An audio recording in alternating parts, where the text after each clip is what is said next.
sure you know these Grady icons, but if you don't, let's get started. So Emily Curl. As the digital and social host at iHeartRadio, Emily has spoken with some of the most legendary and groundbreaking artists, as well as dynamic emerging artists before they've become household names. Her naturally kind and warm demeanor, paired with her ability to have unique and real conversations, sets her apart from the usual social media interview.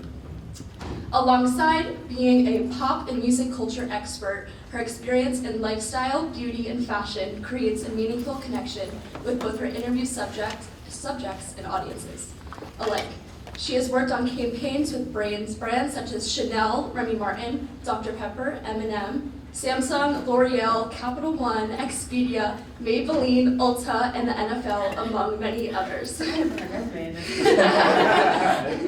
Originally from Georgia and now based in New York City, her small-town charm and her real girl personality makes viewers from all over the world feel welcome in hers. To be here. And right next to her, we have Kevin Schatell. As the Emmy and Peabody Award-winning Plaza producer for NBC's Today Show, Kevin Schatell serves as the connection between the legendary broadcast and its audience. Every weekday morning, you'll find Kevin outside the Rockefeller Center hosting the Today Plaza experience and producing on-air segments. In addition to overseeing the show's audience, Kevin produces live and taped segments for Today, celebrity interviews, music performances, and lifestyle segments, with guests including Harry Styles, Chip and Joanna Jones, Carrie Underwood, Jimmy Fallon, Kelly Clarkson, and Alicia Keys. You didn't mention Zac Efron. I won't. Happy National Boyfriend Day. You just spoiled part of my presentation. As the producer, Kevin is responsible for conducting research, crafting questions, writing scripts, coordinating visual elements, and overseeing creative direction for his segments on Today. In addition to his work on the daily broadcast, Kevin assists with larger scale NBC events, including the Olympics and the Macy's Thanksgiving Day Parade. In 2015, Kevin was chosen as an International Radio and Television Society Foundation Fellow and spent a summer in New York City immersed in the media industry as part of the IRTS Summer Fellowship Program. After graduating in May 2016, Kevin moved to Manhattan full-time to launch his career in the historic NBCU Page program. As an NBC Page, he completed assignments with The Today Show, NBCU, Talent Development, and WNBC, in addition to serving as an official NBCU ambassador, tour leader, and audience liaison for The Tonight Show, Late Night, and Saturday Night Live.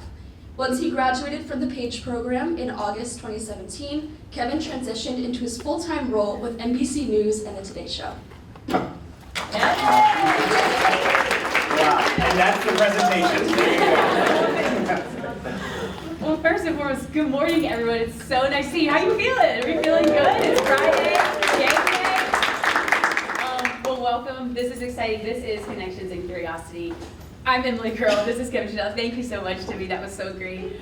We have something really special planned for you today. We've got all of our notes here. We've been working on this presentation. We're so happy to be back at Grady, and we are obviously such fans of Grady. We love coming back here. And this presentation is for you. We have a lot of tips and tricks and details, some questions a lot of people ask us about our journeys, and we're going to share with you today. So get your pen and paper out, your notes out, take notes, because we are going to have a Q&A at the end. Oh, y'all are, okay, yeah. We have a lot to get to, so take notes. So this is going to be really fun, but to kick us off, like Timmy said, I'm Emily Curl, and I'm currently the digital host at iHeartRadio. And I'm Kevin Schatell. God has spoken. Hello. I'm a producer for The Today Show, and before we get into our careers, because we're going to paint the picture of how we went from this room as students all the way to New York and everything in between, what you really should know about us is that we are married. Not literally, but spiritually. We met, can I tell you all the story of how we met? It was 2012. I was wearing, that was my hairstyle, very Jimmy Neutron, and I was at orientation, and y'all know at orientation you go to little breakout sessions, and of course I stalked her because I already was a fan of hers, and in that breakout session I was sitting in the front row, y'all, And Emily, sweet, young Emily Curl, as an orientation leader, was like, hey y'all, she had a thicker Southern accent back then. She was like, hey y'all, I'm Emily, and in this breakout session, I just want to let y'all know I want to be the next Juliana Rancic. And me, the little extra kid that I was, gasped out loud in the front row in a way that we made direct eye contact. And it was like, we just like something in the universe connected us in that moment. And we've been best friends ever since. It was a beautiful meeting, truly. I'll never forget that. Wait, is my mic on and yours isn't? Oh, is it? Do we need to check? It's okay. I'll just be louder than you. So it's so funny, Kevin and I have been friends now for over 10 years, and it's really special is obviously we met in Georgia and we get to continue our careers in New York. I actually live on the west side, the Upper West Side. Kevin's on the Upper East, so it's through Central Park. We always go back and forth of who has the better side. It's me. But we are, it's really so fun, and our careers connect in so many different ways, which we're going to get into that of just really how small the industry is. This is us on campus. Yo, we made a full PowerPoint. Okay, I feel like we're in a Facebook album, but this is actually, we're both actually tour guides at the Visitor Center, and tell them a little bit about this story and what we did here in Georgia. Yeah, so I'll get to the dish in a sec. Well, we just wanted to paint the picture of what we did on campus too. Yeah. So for me, I graduated again in 2016. I was an entertainment and media studies major. Who's entertainment and media studies? Just show of hands. Excellent. I was a Grady ambassador. Yeah, what a cheer for the Grady ambassador. There you go. I was a Grady ambassador. Emily and I both were tour guides at the Visitor Center for 4 years of our career. By the way, she's 2 years older than me, so we overlapped in Athens for 2 years. And he likes to remind me that often. Yeah, she's an elder. And we overlapped for 2 years. We were tour guides together. I was a dog camp counselor. I interned for Seacrest Studios. I did a little bit with SGA, so it's just a little bit of my involvement when I was a student here. Yeah, and then so I graduated in 2014 with a degree in digital and broadcast journalism, and I always knew I wanted to do entertainment, so that was something that was really important to me. So Grady News Source here was really exciting because that was the first time I was on camera producing stories, learning all of the parts of production, and that's a huge part of my job now. Like Kevin mentioned, I also was a tour guide, so we were both tour guides for 4 years, which was such an amazing experience, and I was an orientation leader, Kevin's orientation leader. And then I also was in Zeta, which was something that's great, and again, it's so cool to be connected to so many people at UGA, because you guys would be so surprised at how intense and deep the UGA alumni runs, especially in New York. So you're gonna find, no matter where you go, that like the UGA alums, they really stick together, so it's exciting to be back here. Yes. All right, I think it's time to get into what we do. You heard our amazing bios. Thank you for sharing that. That was really kind. But we have some photos to show, just to paint the picture of what our worlds look like at work. So we're gonna, wait, hold on. Wait, actually, hold on, sorry. This is not what we do right now, okay? This is it. That was last week. No. One of the most special things, truly, when we were students, me being such a mega fan of Emily Curl, we both wanted to build our portfolio in a way and host some sort of show together. So we would check out equipment from the MLC. We would do this in the Visitor Center, and we would produce what we called The Dish. It was like our little talk show. We would record a couple YouTube videos. Again, like the most fun experience, not because it was good, because let's face it, it really wasn't. But we went back and watched, right? Yeah, we get it. Good Lord. But the gist was we just did this passion project, and we'll get to that, why that something like that is important. But again, you can tell we've been at this for a while, and to avoid getting emotional, I think about those two kids sitting there, eager, excited, wanting to be in the industry, and just, y'all, it's happening for y'all. You're on that track, and we're just so excited to bring you into that too. But let's move past this photo, because we need to. Yeah, and like Kevin said, we know, like we've been on this journey, and we know that there's such talent in this room, there's such talent in Grady, which is why we're here for you today. So we're gonna talk a little bit about what we do, how we got there, and then we're gonna get into some tips and tricks and answer your questions. So here I am. So I actually am just celebrating my 3.5 years at iHeartRadio, which is really, really wild. So it was, wait, you're going too fast, hold Sorry, on. I got excited for Tori Kelly. So I just want to paint the picture too. So before I was at iHeartRadio, I worked at Refinery 29. If anyone knows what Refinery 29 is, okay, yes. So I started as a production assistant there, and we'll get into more of that. So I was there for 5.5 years. When I finally landed, it was a long, arduous process. When I finally landed my hosting job, it was January of 2020. So we all know what happened after that. I was like, I'm a host. And 2 months in, I was like, I'm on Zoom. So the first year, 2 years were really interesting. So more recently, we've been doing lots of big things. I feel like I've grown tremendously, because one thing that you all know is the more you practice something, obviously, the better that you get at it. So we're still growing and learning in our careers, and we're in a really good spot now. Thank God there's more money now. Oh yeah, you can go normal. So to paint a picture of what my job looks like, so I'm a digital and social host, so that means that I do everything. A lot of people ask if I'm on the radio. I'm not on the radio, okay? You won't turn your dial and I won't be there, but I am on all of our digital platforms. So YouTube, TikTok, Instagram, Snapchat, all of those things is where you can find me. So I conduct all of our artist interviews that go across all of our platforms. So yeah, Normani, we just had Tori Kelly, which was exciting. I also cover a lot of our tentpole events. So if you guys have ever heard of the iHeartRadio Music Awards or the iHeartRadio Music Festival, we do a country festival, an alter ego festival, all of those things, so I'll actually cover. I just talked to AJ McLean, and the night before I talked to Lance Bass, so I was asking them all about NSYNC and Backstreet Boys, so we had a fun time there. Jared Leto, that was the weirdest conversation I've ever had. He talked about cat's tongues, I won't bore you with that, but anyways, it was very, very interesting. I was like, put that in. So this was actually just 2 weekends ago, so this just happened, so I thought I'd put in some recent photos. So Y'all, that outfit? Come on. Kevin already wants to borrow it, I told you. And by the way, I just want to say, before like every big event like this, and Emily, there's several nights in Vegas that she had different outfits for. Of course, every time we FaceTime, we go through every single look. Not that I am her stylist, but I approve. I'm like, yep, absolutely the pink one, that's night 3, and we like, fly. No, that's true. So then also we do other events throughout the year. So we do album release parties. This is me meeting Niall, and I don't get nervous as much anymore, but I did get a little nervous there. And then one of my favorite interviews is Ryan Seacrest, who obviously is a Georgia alum, and he's like the host of all hosts, so this is the most exciting interview. And that was at our iHeartRadio Jingle Ball. So tickets are released for that, so if you guys are wondering, they're so fun. I do it all over the country. There's one in Atlanta. Anyways, not a promo for iHeart, but it's really fun to go see. So we do big events like that, and then we also host our big Live at HQ. So we do, in-person hosting to live audiences. And I bring all these up to say that like there's so many facets of your job that you're not just gonna have a sit-down one-on-one with a celebrity. It's learning how to talk to a crowd. It's learning what it's like, to be in a big presentation hall. What it's like to talk to Kelly Clarkson, which by the way, she's the nicest person in the world.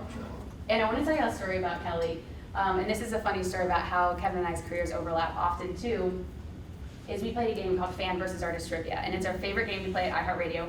All of the artists always love it, but we get one of their biggest fans, and they go head-to-head in trivia all about the artist. So it's Kelly Clarkson trivia that Kelly plays. So it's really fun, and oftentimes the fan knows the artist better, which just makes it even better.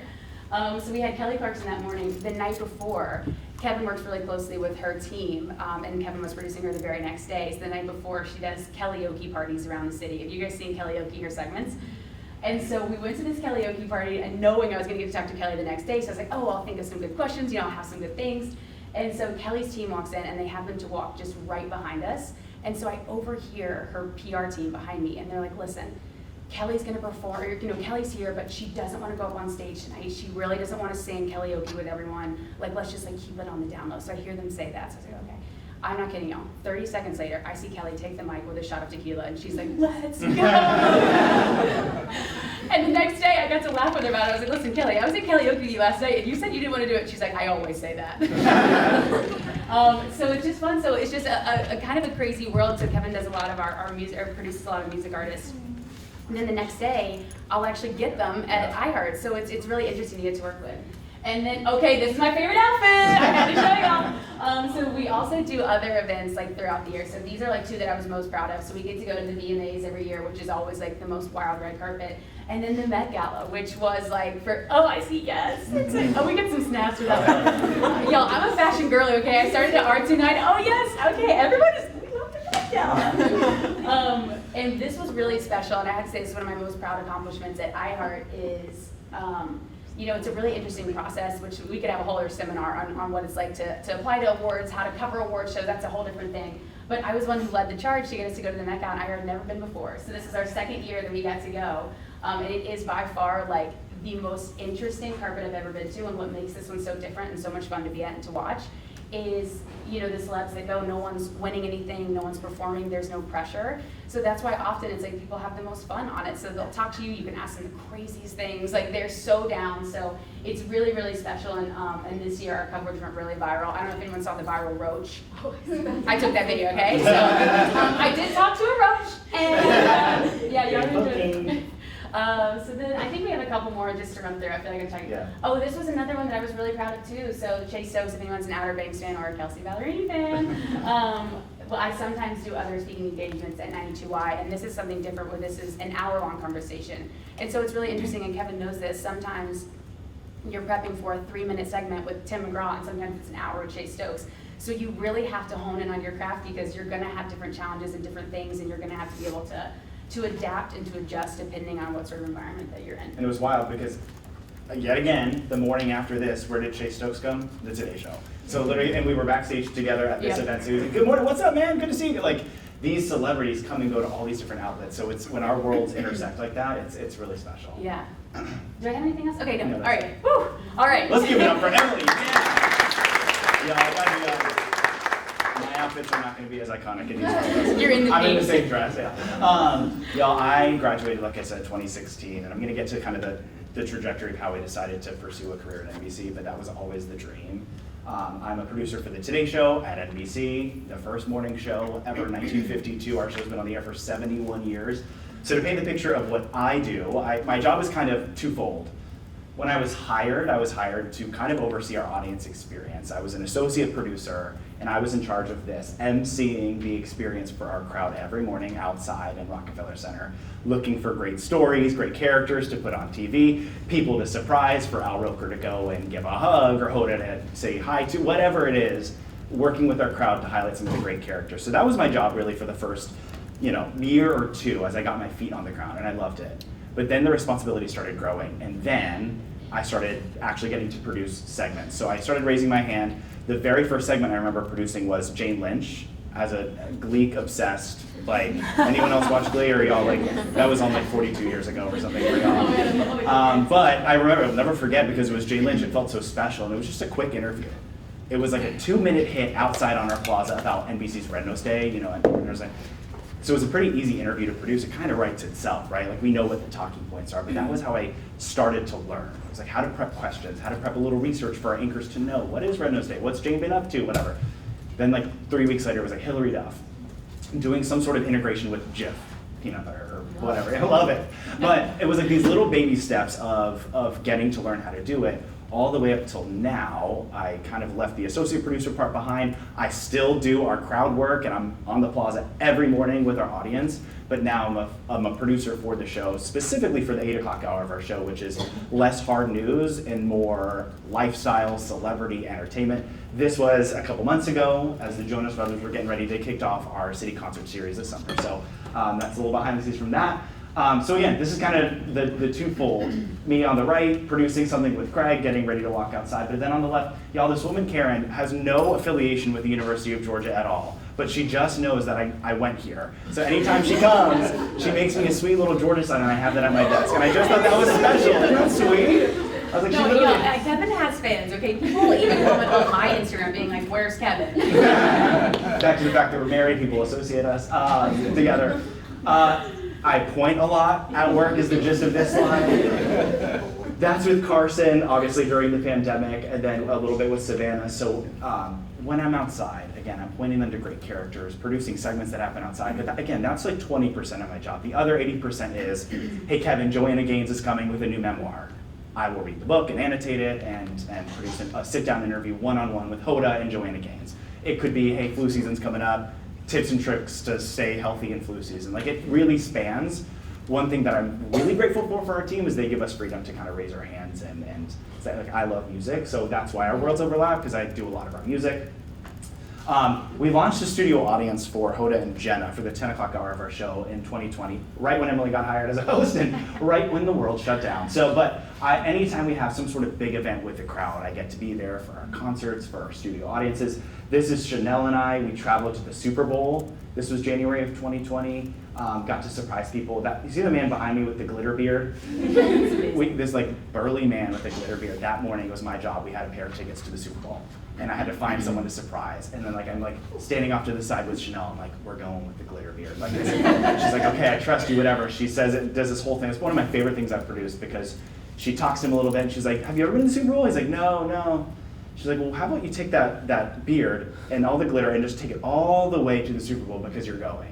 And she handed him tickets, and I kid you not, this man starts crying. And like the tears are going down into the glitter beard. So those I'm little surprised moments. you didn't rock the glitter beard today. That's Well, I as far as couldn't. You didn't tell me I should. So anyway, traveling with our show for the big live events. Okay, so the moment. December 8th, 2017. No, I'm not going to harp on this. Some of y'all have heard the story if you've ever been to any presentation. The greatest moment of my life. Got to meet Zach. That's like my ultimate dream. It kind of looks like Hoda is officiating our wedding, which is but again, what's so crazy is this moment was me meeting him and then Hoda studying the card I prepped because this was right when The Greatest Showman was coming out. And we had tickets to give to someone in our crowd. They're like, hey, just pick someone. We're going to give them VIP tickets to the premiere with Zendaya and Hugh and Zach and whatever. And I was like, can I go? But anyway, that's me prepping that. So anyway, y'all want to hear more about that? Let me know. I just picked two really special things that I do at work that mean a lot to me. This is surreal. Anyone else grow up watching the Macy's Thanksgiving Day Parade? I mean, just iconic. And so for the past, I think I've done it 3 years now, I've gotten to be at 34th Street with Savannah and Hoda for their hits before the parade. So like I get there at like 4 something, we do all of our live hits, by 9 o'clock, the parade takes over, and then I just stand literally off to the side where that crew is and watch Mariah Carey sing, and like in the confetti fall. Leah Michelle did a performance last year, it was amazing, so. I got to go with Kevin last year, I was literally behind the turkey. I was like, this is insane. No, we were literally under the turkey. Yeah, anyway, this is just pure magic and really special. I'm doing it again this year on Thanksgiving, which I'm excited about. Pray for good weather, y'all. I've been very lucky with good weather. I don't want it to rain. No one cares. Okay, anywho. And then speaking of rain, May of last year, Harry Styles came to our plaza on the day that he dropped Harry's House. I produced the concert. It was kicking off our summer concert series. I won't go into all the details, but just the anxiety that I felt as it was pouring rain and our crew was trying to build a stage in the middle of the night and all the stress, and I kid y'all not, I was like blocking out because there's so much going on, and the second he stepped foot on that stage, sunshine. It was like, I'm like you break it. I'm crumbling. It's like pure sunshine, and the rest of the morning was perfect. And my favorite moment of this morning, y'all see Hoda taking the selfie. I'll never forget, on stage, she was sitting kind of like this. Let's imagine Harry Styles is here, and we're our hosts, Hoda and Savannah and Carson, we're interviewing Harry Styles. I, who would, again, prep the questions for the interview, whatever, was off like kind of like where that tree is. And I'm Hoda.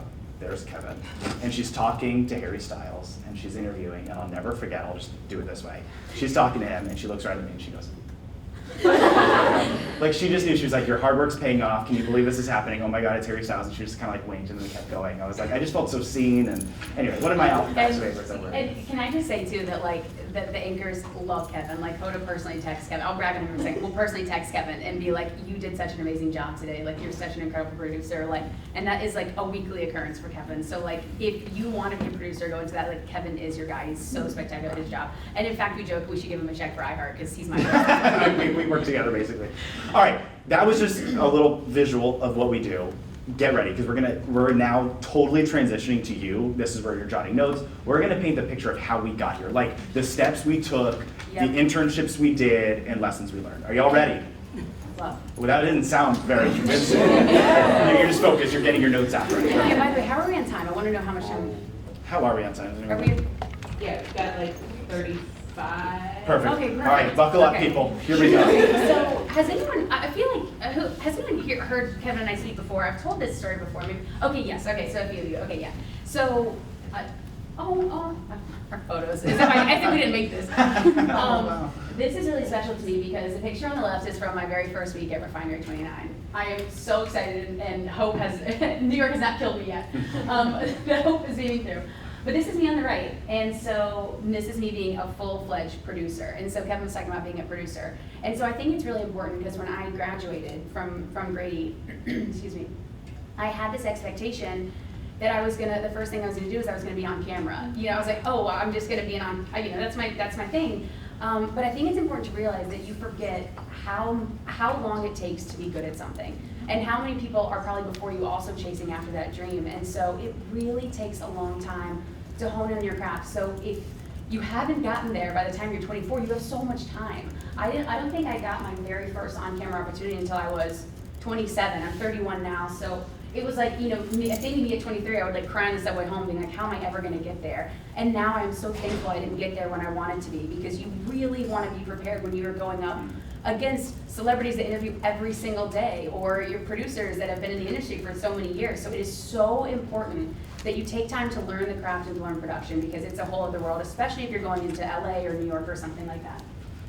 So I when I applied, I know I've told some of you guys this story, that on my resume, I put a New York City address. And I did not live in New York, okay? So that resulted in a very interesting way of how I got to R29. But I think one thing I just want to also blanket statement by saying is there's so many people that are in the entertainment industry and so many of our friends that ended up doing it. And at one time, it's freeing and it's both frightening that there's no clear path to take. So I just want you to embrace that in. The scariest thing is that it's unknown, and the freeing thing is that there's so many ways to get there. And so this is Kevin and I telling our very specific ways, but there are so many other ways that people get it. They go local news route, or they go radio, or they start in production. So I started at Refinery 29, which at the time was a digital media company. And when I started, I was the 10th video person on the team. In the year and a half I was there, I was the 200th. So I got at a really amazing time where I got a production crash course, and I cannot tell you how helpful that was and so many valuable things that I learned there. So I started as a production assistant, and if you guys are familiar with what a PA does, I was getting crew coffee orders. I was the first one on set to clean the set. I was, handling equipment. I was lugging things around. Oh my God, I was so strong at that time. I was like, I need to work out. I was like, you learn the process. It's typically a production assistant, an associate producer, a producer, and then on-camera talent is a whole different thing. So as a PA, what I learned was that the smallest things matter. How you do anything is how you do everything. So as a PA, the detailed coffee runs, I knew everyone's name. I knew the bodega on the corner. I knew all of their names. I got efficient at getting coffee. I got efficient at printing out call sheets. I just got really, really good at what was the task in front of me, and producers notice. And we notice those things, and that's another section that we're going to talk about is I want you to be a really, really good student and networking, because all those things, they actually matter. It all is just putting a coin into the bucket that you're going to become a greater producer later. So obviously, as I went on R29, I ended up meeting Joanna Rancic, which was a really special one. I know, to bring it like full circle. So crazy. And we were actually next to her on the carpet. It was my very first red carpet, and in fact, I actually thought I was going to actually pass out. I was like, I'm not leaving this carpet. Which was really, really special. So at R29, I started becoming a producer, and one thing that really helped me is we got to shadow a lot of talent and a lot of producers. And the better producer that I became, the better of an on-camera talent I became. Because I think when you start watching on-camera talent, you watch how they write, how you write scripts for them, how you research for them. You understand what kind of talent you want to be, because there are very specific types that you can be in this world. Obviously, you turn to the TV, there's influencers of talent, you watch the news. You have to really decide what type of talent you want to be, and you only find that out by the experience of it. So as I was, figuring out who I wanted to be, I started doing, some red carpet moments, and I also hosted a show called The Mention. I don't know if anyone knows Sarita Kerrigan, she's an influencer now, and then Ari Davis, who actually is the editorial director of the Today Show, just to show you how small this industry is. And so Are those mac and cheese bites? What are y'all eating? they actually were mac and cheese bites. Yeah, Yeah. mac and cheese day. We got that sponsored, okay? Yeah. So we got paid to eat that. I was like, this is great. So then, like I said, I started as a PA, became an AP, and then became a producer. I want to talk about this slide for a second because this is us when we were prepping for the Grammys, my first intro into our first music red carpet. And this woman, this is Crystal Champagne. And Crystal was such a pivotal part of my career. She, oddly enough, used to work at the Today Show. Y'all, I'm telling you, the world is so small. It's too small. Crystal was my biggest champion, and she was such an amazing producer. And I say this because it's so important as you continue on your career to find mentors that you trust, to find people that you trust the advice from, because you're going to get a lot of it. But you have to really discern, it's their discernment and it's trusting your gut, who you're going to trust and who you're going to let you lead in your career. So Crystal was that person for me, and she was the one who helped me figure out how to craft questions, even small things, how to stand shoulders forward to camera, how to have red carpet interviews. And there's one story in particular that I want to tell you. At this time at R29, I was starting to go into, okay, I'm going to work with some agencies and I'm going to start auditioning, and I really want to be a full-time host and lean away from producing. And I got this audition at Teen Vogue. It was to host a Teen Vogue show, and at the time, this was when yes, I love your expressions, by the way, they're good. I was going to host a show at Teen Vogue, and it was with a co-host. And I remember going in, and this was probably my first real audition, and I was so nervous. And I really planned, I'd memorized my script. I was like, I'm going to nail this. I go in, and I am not kidding y'all. It was actually the worst audition I have ever had, to the point where I think they actually cut me off and were like, we're good, thanks. I'm sure I called Kevin crying after that. And I went back and I told Crystal, and I was like, here's what happened, this was not good. And what I did wrong is that I hadn't thought through exactly what I wanted to say or the type of host I wanted to be. So Crystal was also our producer of our stuff, which was, he's like, here's what I'm gonna do for you. We're gonna switch the show's format. Instead of you guys just like spitballing on topics, I actually want you to write out scripted bulletin points so you know exactly, you've thought through what you're gonna say on this show. And Crystal changed that without telling anyone why. But it was for me to practice so I could audition and become a better person. And Crystal just did that just for me, but also to make us all better. And I think that's what you want to find is mentors that are going to make you better and going to tell you and give you critical feedback. And that's why we're here too, is we want to give you all feedback as well, because we want you to be better and we want you to succeed. So Crystal was such an amazing part of that movie. Oh, no. Spoiler alert, I'm next, yeah. The last thing I want to say too is landing the actual job at iHeart. This is something that's, again, very nuanced. So I actually had another friend at R29. Am I taking too long on this slide? Okay, I'll wrap this up. Yeah. I actually had another friend at R29 who had connections with agencies. And so when you start getting to this place where you're ready to fully like do something like this, like I said, it takes a long time. Like I didn't start having these conversations until I was 28, 29. Is you meet with agencies and you can do some things with them, but that's when you start building your reel, and that's when you start sending things out and you can actually like almost freelance with these agencies.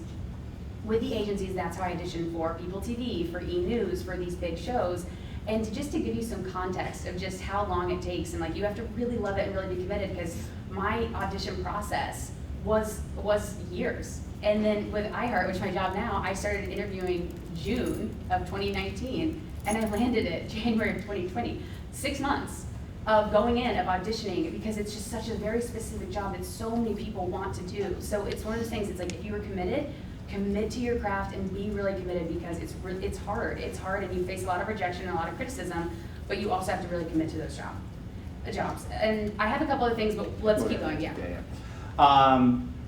Let's move. This is my quick journey to 35. So no, please, no, I got hung on every word you said.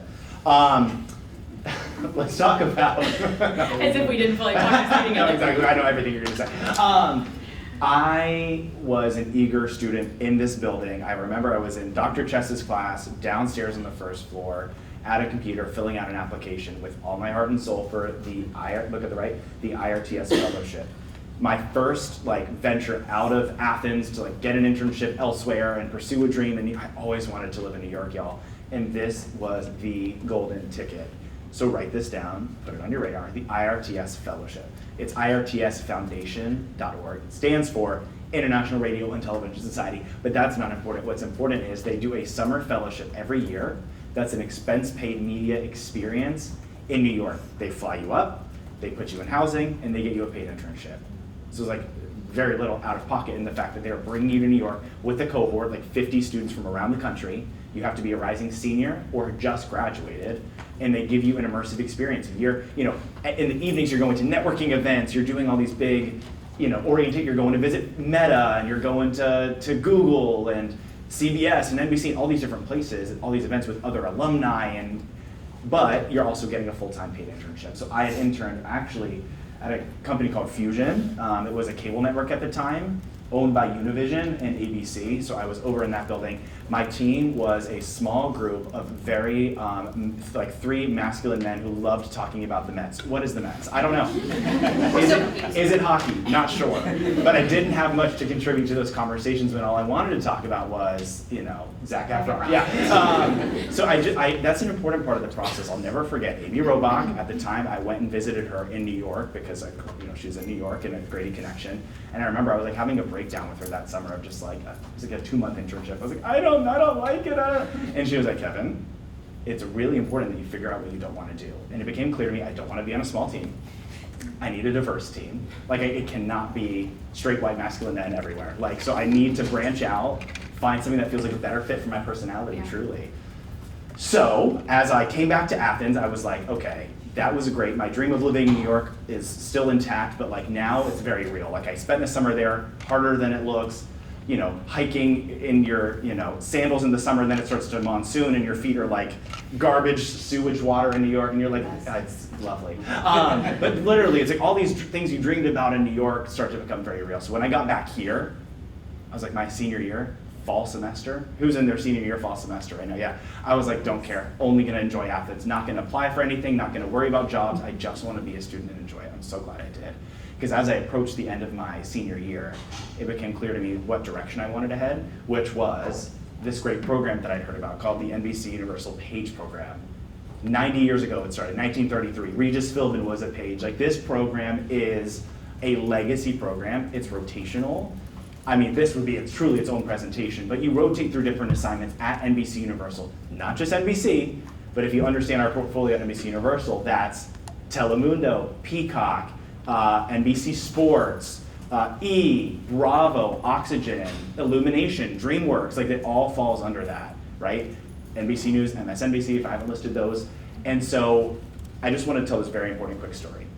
As I approached the end of my senior year and I applied for this program knowing, hey, it's a year in New York, maybe then if I really don't like New York, I can move after a year. I was so overwhelmed with anxiety my senior year, like spring semester, approaching this decision. I had been accepted to the PAGE program and I still wasn't sure that I was gonna say yes. And the reason I'm like very vulnerable and transparent about that is I was so paralyzed. Like the decision-making process is really hard because you think the gravity of your whole life is hinging on this moment. If this is, maybe I haven't applied to enough. Do I want to stay in Atlanta? Like, I cried on my couch here. I remember sending an email. Ryan Seacrest was our commencement speaker. We had a little Grady lunch on North Campus. After that, it was my deadline. I had to say yes or no to the PAGE program. And I kid y'all not, I typed out an email that said no thank you. I typed out an email that said I might reapply in the future.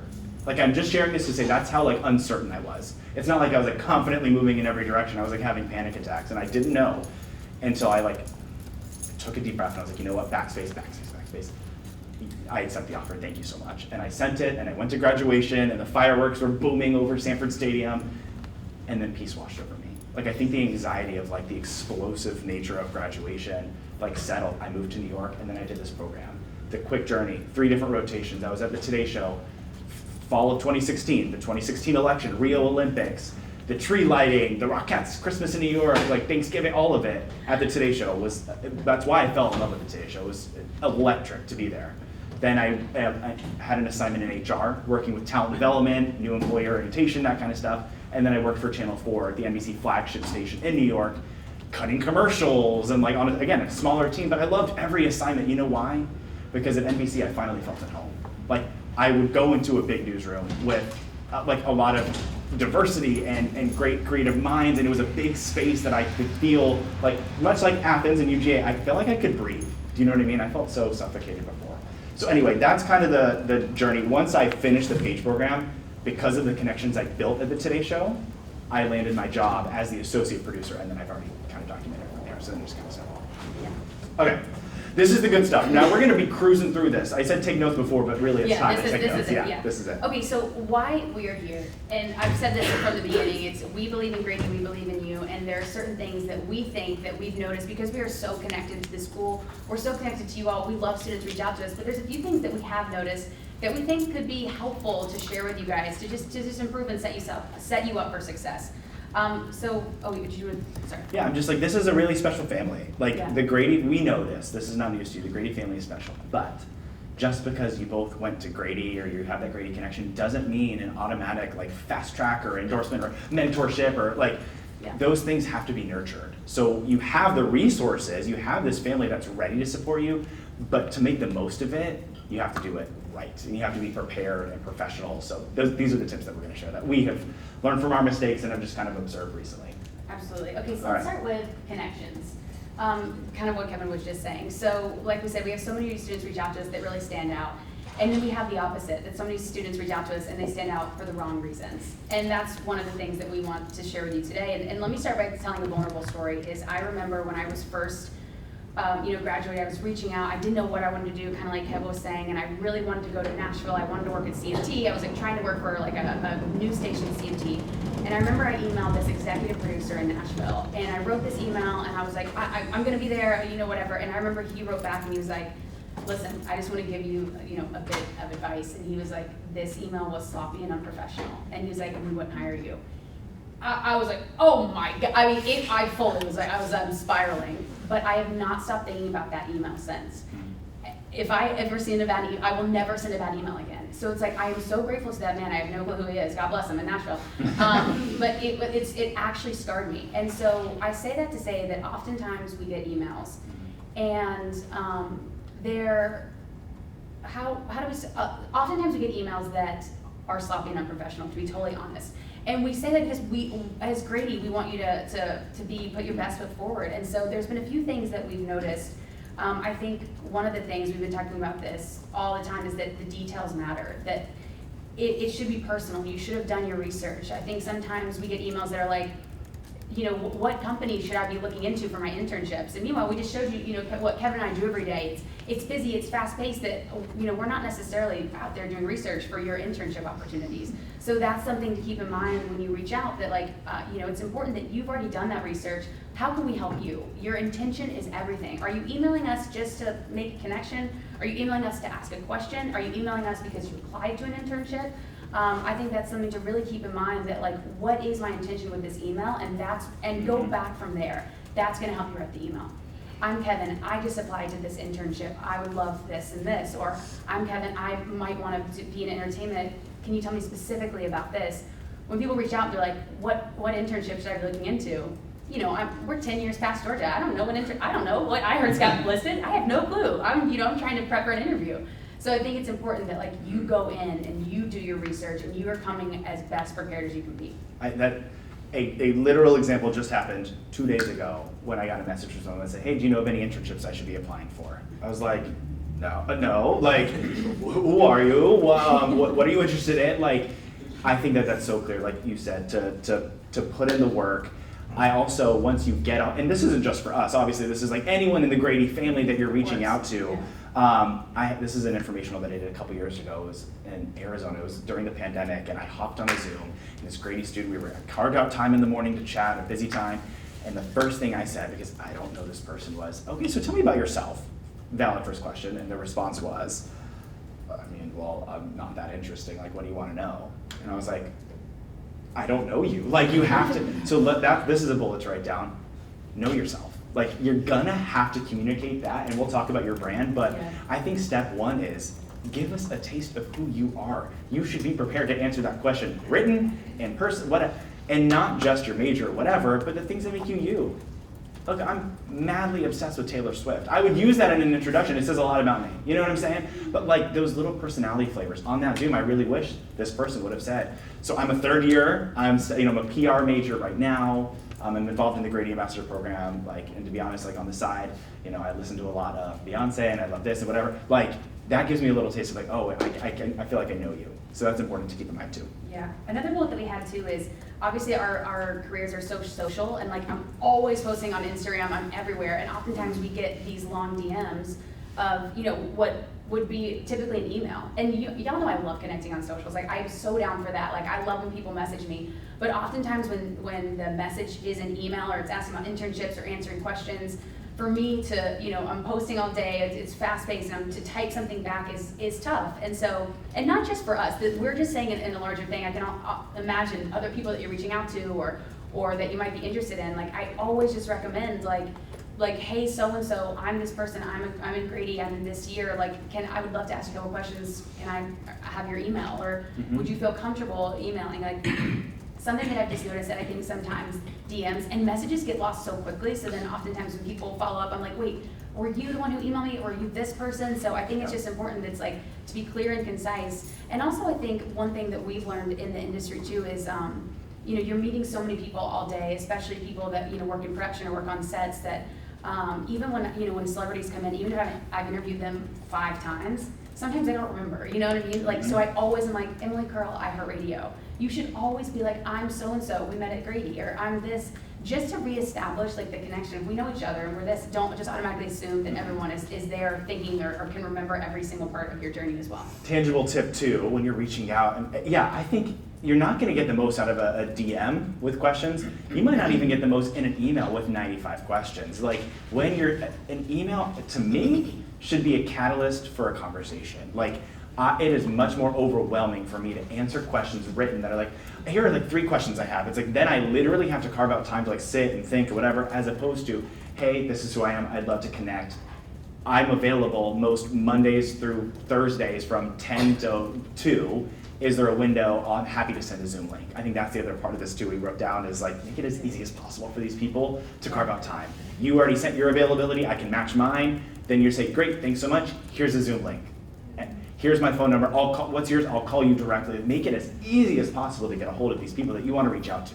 Yeah. And then, like we said, nothing can happen overnight. It's all about fostering connections. And so all these people that we mentioned, we've been in touch with for years, or it's been a slow process. So like, I feel like don't be discouraged if you email and if you don't hear back or nothing happened from that. It's like, keep in touch. I feel like the industry is so small, like we've said, all the time. So it's like the people that you really want to follow, like follow their accounts, see what they're working on, check in here and there. There's an executive producer I love that I like want to be on one of his shows one day. You better believe when his new show comes out, I binge it and I send him a quick email telling him how much I love it. Because I'm not going to let him forget about me, but I'm also not going to annoy him. You know what I mean? So I think it's like striking the right balance. One thing on professionalism too is, like, look, we're young alumni. I'm younger than Emily, just want to reestablish that. But we're young alumni, like I get, and oftentimes like, yeah, we're friends, we're gonna build a friendship and a mentor, that's great. But then I'll hop on a Zoom and a student will have their knees to their chest and they're in a hoodie and their bed's unmade behind them. There's like, yes, like I just want, professionalism matters. Like you're still reaching out to people in the industry, like present well. We just passed into MLC, what are these Zoom booths? Are y'all claustrophobic in there? They're small anyway. But I mean, like, reserve that room, go somewhere nice and clean and dress the part. I think those little things. The details. We're gonna keep saying the details matter. Okay. I did want to say one other thing that I forgot to put in our notes, but Yeah, sure. I recently listened to this podcast. Like we said, we're always trying to get better too. Like we don't have all the answers, but here's just what we've learned that we want to share. I recently listened to the Mel Robbins podcast. I don't know if anyone listened. Okay, yes. And then did you guys see her? She did a podcast on like the Princeton reviewed tips for appearing more confident. Did anyone listen to this? Okay, write this down too because you're gonna love it. There are small things that you can do in conversation that automatically make you more warm and friendly or appear more charismatic. Like for instance, the first 5 seconds that you meet someone on Zoom, you're supposed to show your hands. It's like a disarming thing. So you're like, hi, I'm Emily. Automatically it's disarming. Or when you're having a conversation, if you do 3 head nods, automatically that person's more engaged because you're like, oh, they're listening. I'm doing it right now. Look at I'm so engaged. You listen to that podcast. So there's little things where it's like, it's always stay curious and stay learning because there are tiny things that set you apart. Because let's be real, there's so many people who want to do entertainment and want to go on these things, but like when we get a good email or we get like a good, like, you can just tell that person has thought about it. It's like, for sure, I'm forwarding that along. It's like, yeah absolutely. All right, ready for some curiosity? Wait, I did want to say one Sure. last thing. Yep. I want to tell you one more story because I think this is like a really good This is moment good. to hit This is home. good, y'all. You ready? Especially, this is really. It's really, really good. Okay, it's not that. Don't hype it up. Don't hype it up. I just want to tell this story because, like we've just said, you are your correspondence until you get the job, until someone can see you face to face. So all you know is someone over email. And we recently had a producer spot open at iHeart. It was for a senior producer, and this role was so cool. They would be the one interfacing with all the artists. They'd be producing all of our segments. Like, this was a really big job. And there was a girl who was applying, a woman who was applying for this, and her name was Katie. I'll say her name's Katie. And Katie made it so far. I was really rooting for her. In the final round, oftentimes you do writing tests, or you have to submit different things. So Katie is working with my executive producer. My executive producer told me the story because I was really rooting for Katie. Katie's final test, she sends over the PDF. And then immediately 2 minutes later, she's like, oh wait, I actually sent you the wrong version. Here's the new one. And then one more time she did it. And she's like, I didn't save it as a PDF. Here's actually my final one. It took her 3 times. And my executive producer was like, I'm sorry, I didn't even read what you sent me anymore. Because at that point, it's like when you're working in these fast-paced environments, you have to know the first time that it's right. You have to triple check your work. You have to do everything because at that point, we don't have 3 shots. Harry Styles says you don't have 3 emails, you got 1. And so I think that's why it's just so important. I tell that story because Katie did not get that job and I wanted her to, but it's like, it's those small things that really, really set you apart. Was that as good as we hyped it up to be? God bless Katie. All right. Y'all still with us? Is this okay? Are you getting information from this that you might be able to discuss? Okay. Because here's our second bucket, which is curiosity. Listen, in college, I would have described myself with these 3 words. Pop culture enthusiast. No, it's triggering. It's triggering. No, I wasn't. What was I saying? But I would go around like, I'm a pop culture enthusiast. I just think it meant like I enjoyed the same level of entertainment as everybody else. Like, could I tell you who was dating who and what award show was that? Yeah. No. Do you know what I'm saying? So oftentimes you're branding yourself as like, so I just want to share that, learn from my mistake of like, if I could go back, I would be more, we're going to talk about curiosity, more authentic about what I was curious about. right? I think I said it because it sounded buzzy, or I don't know why I said it. It's the same thing of it reestablishing what exactly it is that you are curious about with these correspondences, with your career. Obviously, you're going to be so open-minded. Think about how much we've talked about how we didn't have our minds made up about what we wanted. But when you're reaching out, be very clear about what are you curious about. And we're going to get to asking good questions and tips to do that. Yeah. But it's the same thing as this, right? Someone reaches out, they're like, I love the Today Show. I would love, such a dream would be to work at the Today Show. And then I'm like, who are the hosts of the third hour of the Today Show? They don't know. Like, you can't be reaching out to people. I love CBS Sports and I watch if you're gonna claim that you are passionate or curious, like if you're gonna claim that, you gotta be able to back it up. Those, again, details matter. But it comes back to what we say, this is kind of our catchphrase, the art of asking good questions. Yeah, I mean, and this is something, like we said, that we're constantly learning and improving, and that we take a lot of time on, like when we craft these interviews or when we craft an email. It's like every word that you send belongs to you, so like you really have to take ownership of that. So it applies to you doing informational, it applies to us as producers and hosts. Crystal, who I mentioned earlier, I'll never forget when I was like doing my first celebrity interview, she was telling me a story of how she had a colleague who got to go to this like press junket, and Oprah was the speaker, and so Oprah allowed each of the journalists to ask her one question. And so Crystal was like, okay, so obviously her friend is preparing. What one question do you ask Oprah that you hope no one else in line asked? And when Oprah got to her, she asked her a question, and Oprah said, "That's such a good question." And that's a good story. It's way better than the correspondent. And so I always think about, not every single time, I'm obviously not asking Oprah a question every single time we're at an interview, but it's that same mindset of you got one shot, or as you are, and you don't actually have one shot, but it's like craft everything with such intention that you only had one question to ask Oprah. And so that's really how I approached a lot of interviews is, if you're cut for time, or oftentimes when you're on press junkets, you have 2 minutes with a celebrity, or you have 5 minutes for an informational with someone that you really like. It's like really make the most of those times and really think about what you're going to ask and how to ask a good question. And I will say Kevin is the master of this. Oftentimes if I have a big interview, I run my questions by Kevin. And you had some good examples. Yeah. Do you want to share the set story real quick? Oh, I did want to share this one too. I think the other half of being like a great conversationalist is being a good listener, and that's just a natural skill that you can have, but also it's something that you can practice. And I recently got to see Seth Meyers in conversation with Amber Ruffin at the Paley Center in New York, and it was so cool. It's always interesting when you see a host get interviewed, and I always like to do that. And Seth said something that really stuck with me. He was talking about how every time that a celebrity comes in or that an artist comes in, he obviously does a pre-interview and a pre-meet and greet, but he has to decide that night what type of listener he's going to be. So if a celebrity comes in and they want to be wacky, goofy, Jared Leto's on his talk show, it's like that he's going to be a different type of listener than if someone comes in and I have a serious project I'm working on and I want to be a little more somber, and then he matches the energy. And I think as you go about, that's also important that not only do you have to be a good listener, but you also have to know what type of listener that you're going to be and be very, very particular about that. Does that make sense? I know that's kind of okay. So good. So for example, if y'all hop on a Zoom and you're chatting with a Grady alum or whoever in the industry, do your homework. You have these tools. They're called LinkedIn, Instagram, TikTok. Emily's amazing on TikTok. If you're gonna chat with anybody, do a little search. That's what we do now, right? So that, for example, ready? This is a cliche question. So I don't know, just what does a typical day look like for you? All of a sudden, this feels like labor. I'm like, well, I get I'm happy to paint that picture. Or how about this one instead? I saw on Instagram that you hosted the iHeartRadio Music Festival in Vegas. Can you paint a picture of what it was like for you behind the scenes? Suddenly, I bet Emily's gonna be like, oh my God, yeah. Oh, yeah. It just automatically shows that you know what she's been up to, or that you again, have a very specific, curious question. And then I guarantee you the response is gonna be 10 times better. Yeah. If someone asks me what a typical day looks like, I'm suddenly just breezing through bullets quickly to be I'm in the middle of one also, so I'm just trying to get this quick. But if you were like, Kevin, I saw on Instagram that you just kicked off the concert series for the Today Show with the Jonas Brothers. I'm very curious, if you're producing that concert, how do you do that? What does that look like? Right? That's an example. Here's another example. What's your advice for a student like me, right now?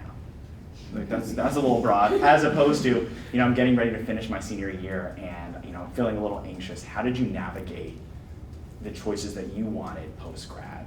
like being vulnerable, sharing a little bit more about you in your questions, showing that you've done your homework in your questions will make a major difference. I think that may be my biggest piece of advice from this whole presentation. And also, like, we want to help you, so the more details and specific you can get with us, like, the more specific we can get with you instead of just a broad general term. And I think it's important to remember, here's the thing, because we're going to do a Q&A, so no pressure. This is a safe space, okay? But I just think that the caveat with that is your questions are not meant to impress. They're just meant to be genuine. Do you know what I'm saying? Don't spend all your time being like, oh shit, I have an information with Emily and my questions have to be good. Just really search your soul. Don't just schedule and be like, oh, I'll just ask my 3 normal questions. Do a little homework, be genuine about what you're curious about, and it's gonna be, you're gonna get so much out of it. And then you're gonna impress Emily, and then all of a sudden, when you do follow up 3 months later and say, hey Emily, I applied for this job, here's the reference number, like just wanted to flag for you, I'll keep you posted. Yeah. Suddenly Emily might be more inclined to be like, I really love that conversation. Yeah. And help. Yeah, it's so true. All right, we're gonna breeze through the last one so we can get to a Q&A if there's even any time left. Are you all ready? Yeah, I know. Okay. Oh, okay, yeah, we're gonna touch on this. So it's so funny because I remember being in college, like, and it was like a Facebook, Instagram had just started, and they were like, no red solo cups, you know, it was like, I think clean your Facebook. Now, your brand is everything. Social is everything, and so it's even funny, like, even at iHeart, like when we get a new person on the team, we're all in a text chain together. The first thing we do is add them on Instagram. It's like, nothing is private. I mean, in the interviews, I talk about my life, so it's like our work environment is not private. I feel like Kevin's is the same way in some capacity as well.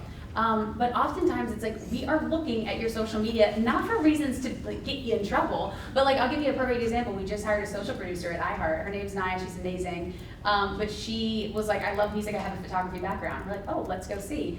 And her Instagram was beautiful. It was like cool experiences. You can tell she has such an eye for that. She really was at concerts everywhere.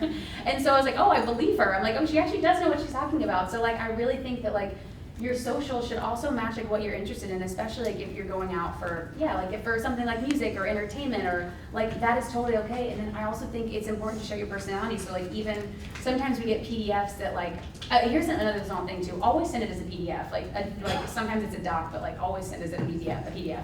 And you can have a little fun with that. I don't know if anyone uses like Canva. There's tons of like free tools where you can like build a resume or, you know, learning the basics of Photoshop, like all of that stuff. Again, going back to the details matter, but like those things really do matter. So having those, and then, you know, even now like with my entertainment reel and stuff, I was like, I'm gonna update it recently, but like I was talking to some agents and like it's just as important that your Instagram is your reel because every single casting agent is gonna go to your Instagram, it's gonna go to your TikTok.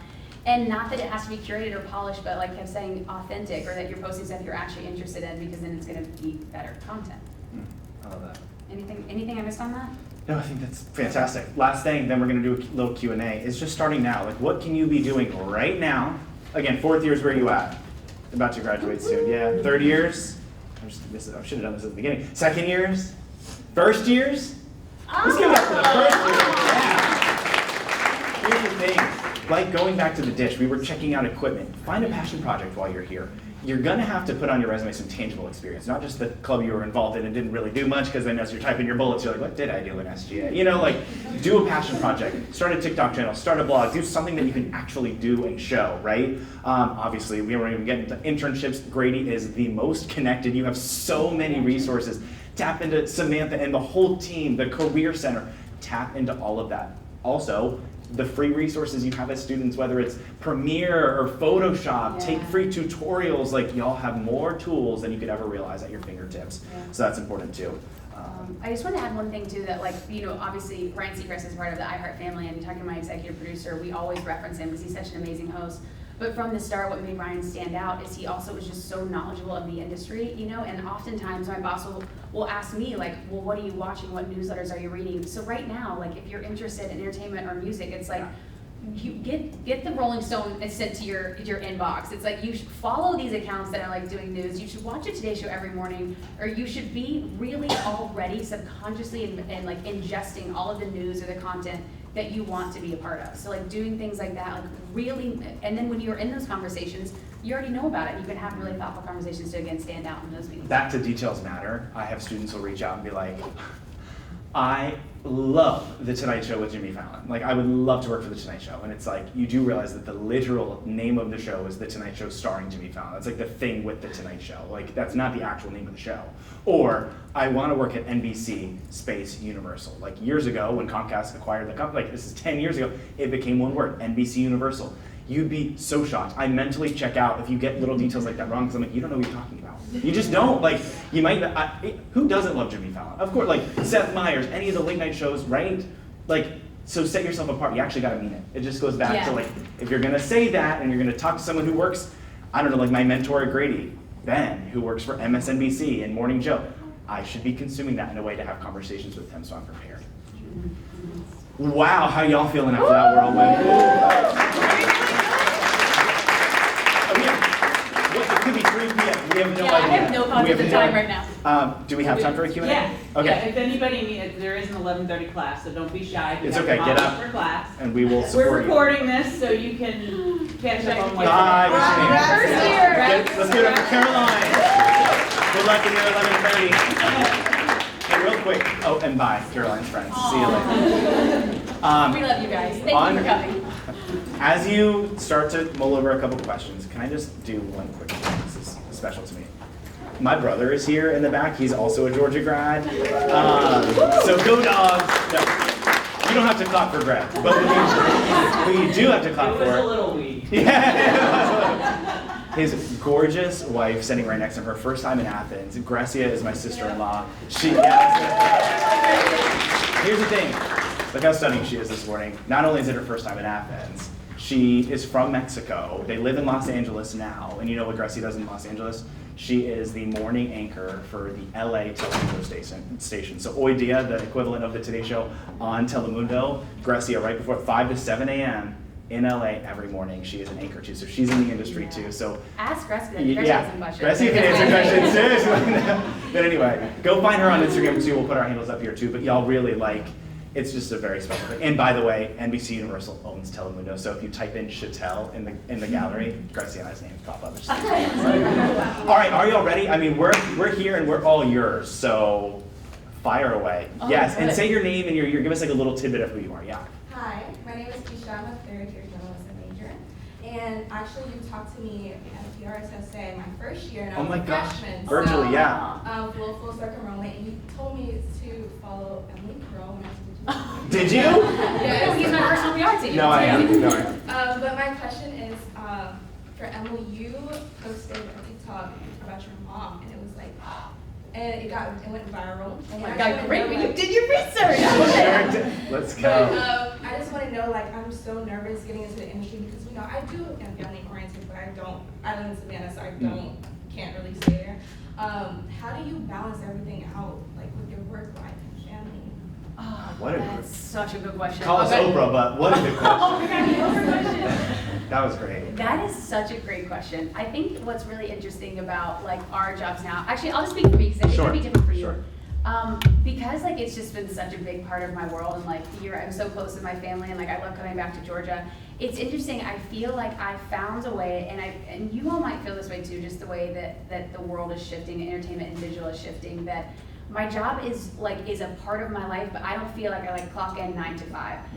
Saying that, I also feel like I just weave my life into it, if that makes sense. So like, for instance, I just feel like we're always kind of working and we're always figuring out, but in a way that still feels like we have boundaries. So I think it's important to know like what works for you, but I think what's always worked for me is like, it's just all encompassing, but I still, is that a bad way to explain No. it? It still just like makes it work for me. So I think it's just one of those things that like going into this, you're gonna have to make some sacrifices, and that's what's really tough. And it is hard being away from your family, and We both get that. yeah, for sure. And so I think it's just figuring out what works for you to just like operate on like the optimal level of still doing your job, but just remaining like who you are too. I think that's really important.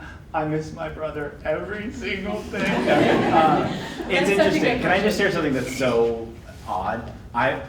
Because when I was interning in New York for Fusion over at ABC, like that 2 months, I can't believe this. Those 2 months felt longer than I've lived in New York for 7.5 years. They felt longer because I wasn't happy doing what I was doing. Like, you'll just know in your gut. I was like, I'm not satisfied. I'm not fulfilled. There's something about like, I just feel like I see Greg all the time, weirdly, like even though it's every few months, or like my brother lives in LA, my sister lives in Arizona, my parents are in Georgia, like I get that. And sometimes you have to sacrifice, like you won't be right around the corner from them, but weirdly, I don't know if you have this experience too, time post-grad is ever, like it's just constant. So like you're not starting and stopping school years or long breaks, so it just flows in a way that you might be surprised that like making the leap to New York might not feel so wild because time's moving just in a different way. And then I don't know when you if come that back, makes you're just sense. like more intentional with it too. Yeah. It's like when we come back to Georgia or going back home, it's like you feel like you're just more present there because you're like, Yeah. this is a special experience. Yeah.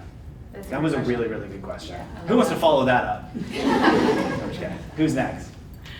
Yes, let's go right here. Hi, I'm Jules. I'm a third year. I'm an advertising major and in the music business certificate. Oh, Cool. nice. So you guys both work in these like super fast-paced industries, and you're seeing celebrities all the time. And you're both so cool, calm, and collected. What's your best way to like handle those nerves? Like you see Harry Styles and you're meeting Zac Efron. Like, what's the best way to? Wow, can you say that again? Because it doesn't feel real. Like, You're when- around. It's okay. So transparent, vulnerable story. In about 2018 or so, there came a time when like my like physical anxiety got really bad. Like, and I don't know how to really explain it. I don't know if anyone in here suffers from anxiety, but like it hit me in a way that it affected my personal life. Like I couldn't get traveling was hard. I was anxious in the subway. I was anxious in all these other environments. But weirdly, I was not anxious at work. I think there's something about, I don't know what your experience, but like the fast-paced environment doesn't mean, like yes, I get nervous before the interview with Harry, whatever, but when maybe it's because we're like where we're meant to be and the like doing what you're meant to do. Like I wasn't anxious at work as much as I was in my personal life, and I don't know why that stands out to me in my head of like, yeah, there are the natural nerves.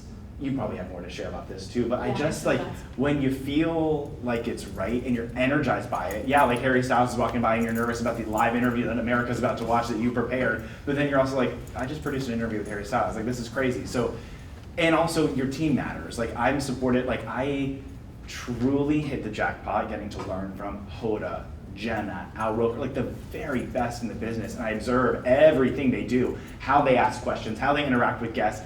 And I just feel supported, like we're at the very best team. So I don't know that. No, that was helpful. And I feel like, and I also have some practical tips because when I first started, I would get really nervous.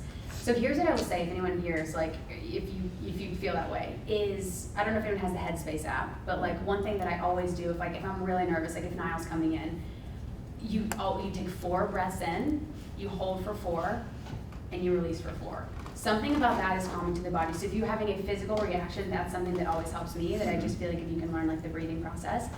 Another thing that I think is really helpful, another practical tip, is I just always think that if you can nail your intro, if you just know exactly what you were going to say. So oftentimes, like, this is so funny, I think I've told you guys this before, but I'll literally practice in the mirror. It's in like her Niall Horan is here, you know, it's like. And her cat's on the couch watching like, pretty boys like what? He's my harshest critic. But I look to see like how my face is reacting. It's little things like that, but I think nailing your intro, if you're giving a presentation, if you know exactly what you're gonna say, because I think it goes back to that podcast I was talking earlier. Confidence is key, and no one knows how you're feeling inside. And especially when you're going up against celebrities who have no fears, that they know everyone's excited to see them, you have to be fearless back, because then they respect you more and then they'll give you more. So I think it's going in with the confidence.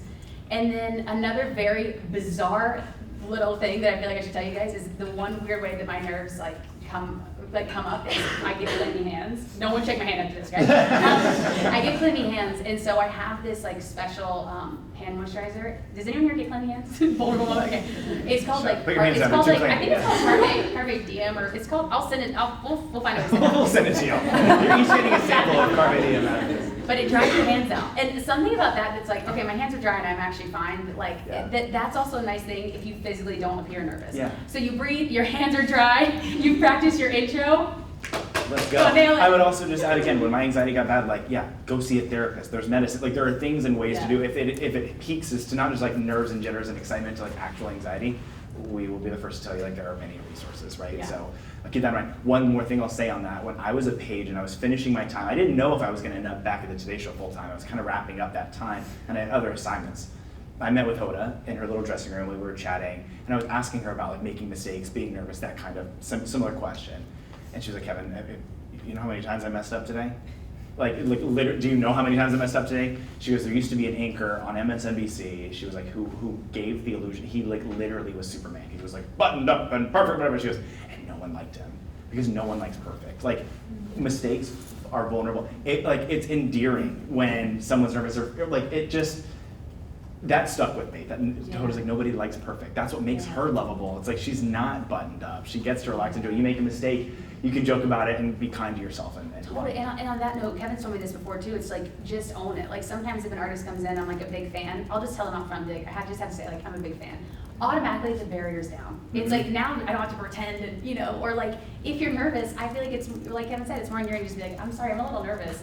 Suddenly, So sweet, there's like a different connection. It's like, oh, we can all relax then. It's like there's a vulnerability there that I think is important. Jules, another good question. Wow, y'all are crushing it. Who's next? Yes, what's your name? I'm Olivia Wackerly. I'm a fourth year EMST and theater double major. Cool. Oh. And there are moments where I feel like out of my element, or that because I'm inexperienced or something, I label myself unqualified. So I wanted to know if there was like a specific moment in each of your careers where like the door of opportunity opened and you had to sort of fake it till you make it before it closed. Dude, what is happening in this room right now? Capitalize, let's bottle this up. Oh my God. That was a great question, Olivia. Wow. Whoa. You just said it. I mean, it literally, and I would agree that most people we work with is kind of fake it till you make it. Like, you just said approaching it with confidence. I'm trying to come up with a very specific example as I say Same, I'm this. trying to, me too. Be- That's such a good question. I'll be honest, even still, like one of the things that I was most nervous about was when I took over the job full time on the plaza in charge of the audience, was getting on stage to make announcements to the whole crowd. On a normal day, I don't have a microphone. Like I'm really just talking to a room like this. They're just spread out and it's casual. But then there was a time, and I'll never forget, it was Shawn Mendes, and I got on stage. He's obviously not on stage, but I get on to greet the crowd, and I was so nervous. Like this is the anxiety time. Like I like butchered it. I was like, and you're ready for Shawn Mendes? I was just so bad. But now but I had to fake that confidence and learn from that mistake. And now it's like one of my favorite things I do. I just like get on stage and like make a fool and like Olivia Rodrigo's here, y'all pumped. Like it's just like I got to relax into it because I just kept faking it until it felt right. So I don't know, like the public speaking part of that, I think I had to fake a little bit. I don't know why this is jumping out to me right now, but to be totally honest, I'm in the middle of contract negotiations. And I think it's so interesting, like, especially being a woman in the industry, I think there's automatically this thing of like, oh, no, just what I'm worth, like, nothing more is fine. But I think it's like, as we go in, we have to understand that you're at the best journalism school in the country. You are so qualified. It is telling yourself every single day, I am so smart and so capable and so prepared, because you would not have the opportunity if it wasn't yours. And so I think it's just going into the room. I suddenly have a thought. I think it's just going into the room, and that's what I had to do. It's like, it's not my nature. I'm grateful to be here. We talk about this, but it's like, no, you've earned it. You've earned your spot in these chairs. You're being proactive. You're getting up. It's walking into the room being like, for me right now, it's like, I want to be paid this amount. And like for you, it's like, I deserve this job and I'm going to crush it for you. I think it actually is a mindset shift. And honestly, if you guys don't do affirmations, I do me and Pretty Boy, my cat, we do affirmations every morning, but you really should tell yourself over and over how much you belong in that room and how much you're bringing to the table. And do not let anyone talk you out of it. Vulnerable story for me too. My sophomore year, I had posted a blog post or whatever, and then I had explicitly said that I was gay in it, whatever. I had people tell me around that time, I'll never forget, I was living in Vandiver Hall, like it like stands out in my brain, like, don't post about being gay because like then you might not get a job. It was all career based. It was like that could come back to haunt you, like that could bite you or whatever. It is like so unspeakably celebrated at work, like with my colleagues, like at our team. Diversity matters. Like, so I just want to put that out in this room. If anyone has ever been told anything even slightly similar to tone something down, to not share who you are all the way, run the opposite direction and do it full force, because what makes you different is what people want to hire. They're not going to hire people who are cookie cutter, not letting their personality shine, not being vulnerable about who they are. So I don't know why that stands out in this context too, but I'll never forget. It's like, you won't get a job. It's like, no, I did. And I get to be me at that job. Yeah. So, no, I can't. But you know what I'm saying, okay?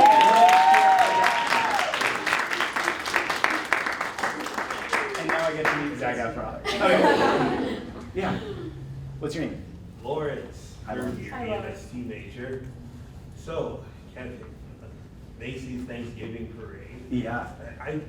that's just such a success story. I really got to know more about the pipeline from a humble little Grady student to being ground zero at like the event of my childhood. What do you think is the number one thing you did that caught the attention of the greats? I'm overwhelmed in this room. Something's happening. Lawrence, what? That's so good. Okay, bye. No, that's so good. I gotta be honest with those little things. I think this is our theme. You ready for like one of like the key takeaways here? We could not have planned any of this. All we did was show up, be authentic, and just try our hardest. Like, I never set out, y'all, let me be really vulnerable. I didn't know what a producer did. If I was sitting in your seat right now and someone was like, I'm a producer of the Today Show, I wouldn't be able to describe what that is. I didn't know. And a producer of the Today Show is very different, I'm sure, than a producer at SNL or whatever it is. So my point there, Lawrence, is like, it's not like I set out and was like, one day I'm gonna work the Macy's thing, like, but you know what I did is hanging the lights on Macy's, yeah, is I just like showed up, it goes back to that anxiety-ridden moment of almost saying no to the page program and then saying yes instead and just like taking steps. It's like, at that point, I wasn't like, got it, I'm in the page program and now what am I gonna do after the page? No, it just was, let me be the very best page. Emily, let me be the very best PA that R29 has ever had, and I'm just gonna follow and trust the process and somehow end up on 34th Street on Thanksgiving morning and like have, again, Leah Michelle last year saying, don't rain on my parade from Funny Girl, like again, Glee fan, like that was, I was like, and by the way, and then during rehearsal early in the morning, they were, the cast of Lion King on Broadway was rehearsing Circle of Life, and I was like, nah, and I kid you not, no, but the sun was like rising on 34th Street, I was like, where am I? Hoda and Savannah were like, lifting me up. it was like full volume, and they were all like riding the giraffes, and it was like, what is happening? But again, I just think that the most helpful thing for you, Lawrence, is like whatever your dream is, yes, because I did have dreams of living in New York or working with Hoda or whatever, so those help provide a compass.